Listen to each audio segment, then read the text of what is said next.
देखिपे भाई मैंने केते नुकसान हो आम धानटा पूरा सब पड़ जाइए। देख केते कष्ट लगुच काटवार लगी बहुत सारा देख पानी भी अच्छे तो पूरा भासी जाए कादो यहाँ गोटे गोटे बेट बेले आम कम्प्लेन दे सारू ना PMFBY रे तो से लोग तो रेस्पॉन्स किसी आसीनी एपर्यंत।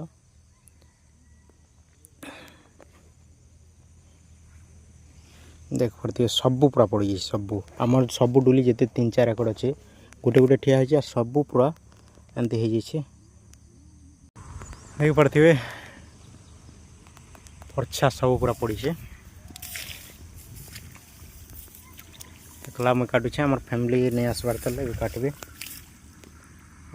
मुगफली पकाऊँ तो बहुत लेट हो जाए काटवार लगी तो 11-10 बजे आम काटी आसुचु।